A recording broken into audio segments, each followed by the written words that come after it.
Hello YouTube, it's Gil Buddy with Fishing and Cooking with Gil Buddy. You got one of my favorite Tejano songs on the radio. Get out there on the floor and do some cumbia. This is what brined pork chops look like.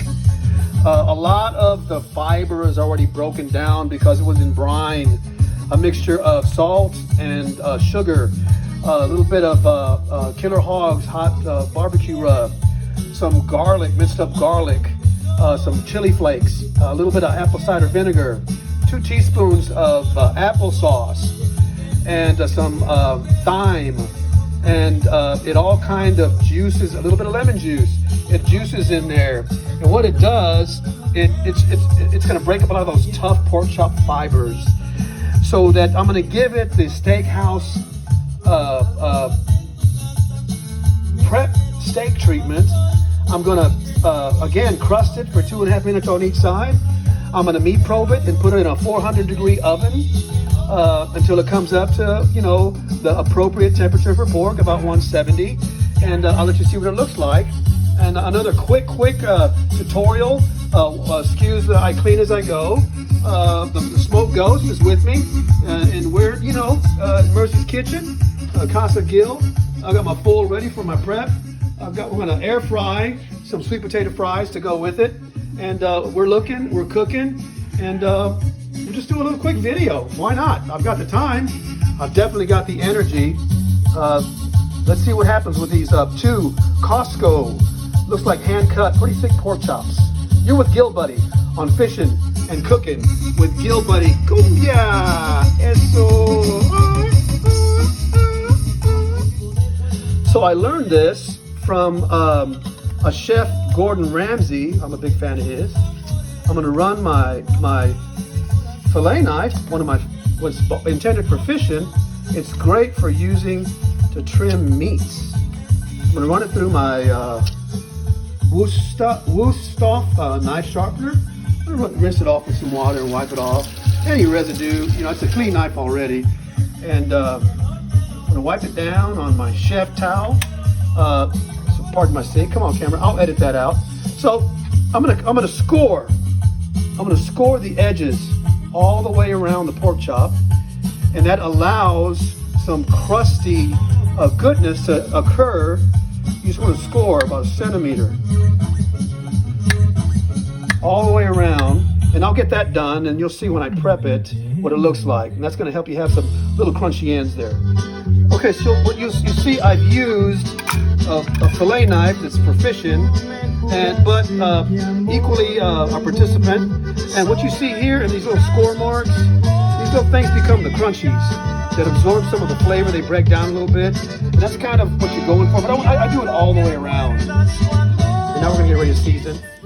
Okay, YouTube, we'll get you some seasoning, and I'm just gonna go with some HEB ground black pepper, some kosher salt, and I'm gonna use my initial layer. Well, I thought it was, so I spilled some pepper. It's gonna be some Killer Hogs AP seasoning, salt, pepper, garlic. I'm gonna layer some of that coating. And pro tip here, I'm not a pro, so but they call it pro tip, is grind your pepper in the lid and then offload it into a little jar, and you sprinkle all you want. Just a quick tip from a not pro tip. So now I've got my fresh ground pepper. Use as much as I need, and I can always put that somewhere where I can have it next time for another cook. And I spilled some, so I'm about done. I did spill some accidentally, had to clean up, and that happened. Okay, so here's what they look like. And once again, I just dusted them with a light coating of Killer Hogs all-purpose seasoning. And then we want some fresh ground pepper with a little pro tip. And we finished off with kosher salt. You know, some of that will cook off, but it's gonna help build that crust. Before that, we scored them. And before that, we had them in a brine mixture for several hours. Now it's time to go to the pan. Okay, so for brevity's sake, we're in a hot, non-stick, oven-safe pan, and I'm going to slide them a little bit. I want to make sure they don't stick. I want to get a good crust. I got my kitchen timer going for 2.5 minutes. I'm going to do that on each side. I've got my oven preheated to 450. Hey, steakhouse style, What's the difference with pork? It is the other white meat. So about a minute and a half, we're going to flip. And we'll get the good out of this. These 2 cuts of Costco pork chops. That's what's for dinner. Okay, it's been 2.5 minutes. I'm going to go ahead and get a flip. See, it looks like on the other side.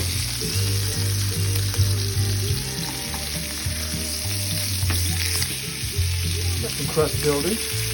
A little crusty if you want. Get happy in there. Sorry if my camera works. That's what I want. A little more crust on the other side. We'll go a little bit longer on the other side. So we're going to the oven in about a minute. And we actually want 177 minimum on the pork temperature. So I'm going to put that probe in there while they're in the oven. And I'll check them before we go to the oven with my thermoprobe. Give you an idea of what it looks like after 2.5 minutes on a hot fire in some grapeseed oil. Give you an idea where they're at before they even go to the oven. So we got about 35 seconds when we go to the oven. This meat probe. So even though, again, once they might look like they're ready to eat on the outside, trust me, you don't want to eat pork at 129. You'll get sick. So we're going for that crust. I'm going to give them a little bit of time on the other side. And it's time for them to go to the oven. They might look ready, folks. That's why you got to have a meat probe. This is a thermoprobe. Okay, so now the pork chops are in the oven.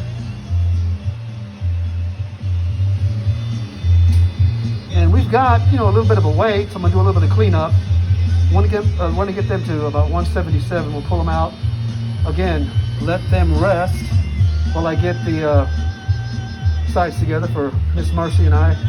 Quick dinner after working all day purging on our purge project here at home. Okay, so they're up to the temp I want. I'm gonna use a heating pad, hot pan. And here we go with our steakhouse styled pork chops. Got some crust. Gonna let them rest for a while, pull them out of the pan, plate them up. So while we're waiting for them to come up to temp, we got some, we're gonna prepare some sweet potato tater tots combined with some steak fries, both of them frozen products. I took them in a bowl, coated them with olive oil, tossed in some flour seasoning along with a little bit of all-purpose seasoning, tossed them around till they got happy, and then a little bit more olive oil to bond everything together and give them a little bit of a crunchy coating, and then 6 more minutes in the air fryer. And again, a little bit of peas and carrots, like Gil Buddy and Mercy from Mercy's Kitchen. To beg a tired old saying, we go together like peas and carrots, so we're going to have some with our pork chops. So let me tell you what I did. I pulled them out at 177. I meat probed them. I wasn't really too happy with, serving them that way. I know my wife likes them a little on the well done side. Made my own adjustment, which is what you can do. You make sure that you make your adjustment to taste. We're going to have them a little well done. I know they're still going to be tender because I went through the whole process of brining them, seasoning them, scoring them. So we're about to pull them off at 185. Let's see what they look like. So just like I suspected, giving them that extra time, it did break them down even a little bit further. And they might even be a little more tender. And I think it was worth the extra time to take them up a little bit higher. And I'm going to compare the readings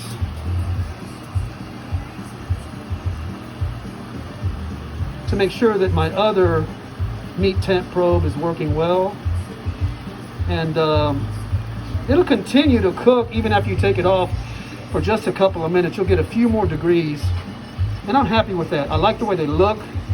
I like the crustiness here on the edges where you know it's going to be really, really caramelized. And oh yeah, we're coming right up. 190 is okay for pork because of the prep involved. That makes all the difference in the world. So there you go, folks. Smoke God's happy on the Yeti Cup platform. You got your steakhouse styled, seared, oven finished Costco pork chops. Scored, brined, seasoned, given the love and time, even with the meat probe decision to put them back in and let's get them a little bit more broken down. So what's for dinner? Gil Buddy, YouTube. Well, we got ready to plate, and another dinner at home. We are stage 4 right now in Austin, Texas, due to the pandemic conditions. So guess what? Your buddy Gil Buddy and Mercy from Mercy's Kitchen going to be doing a lot of cooking at home. Us and our smoked God with these steakhouse pork chops tonight. Got some air fried sweet potato tater tots and some steakhouse fries combination tossed in olive oil, a little bit of seasoned flour, a little bit of crunch there. Good old peas and carrots like Mark and Mercy. And a big shout out to a company that I'm very, very pleased to do work with. Over Halloween, my strobe light went out, and I reached out on Amazon to this highly affordable mini strobe, and it was so cool that when I found Roxanne, I pulled her out of the box and it said, if you register this product now, we'll send you a complimentary one for free. Well, not only was I so happy with them and this little bitty mini strobe light for projects, I got my bonus round and I actually bought a third one. And I want to shout out to Roxanne and the good things they're doing with other products. I found them on Amazon. You can find them on the internet. And I'm really happy with what I'll be using in other situations, but mostly for Halloween. So check out this product. I'm really happy with it. It's time for us to chow down. Everyone have a safe evening. If you're not in the Austin area, if you're anywhere with this pandemic, we're at stage 4. Please be careful. Please mask up. Social distance, quarantine. Get a good mask. Just be safe, everybody. You protect your herd, and I'm going to protect mine.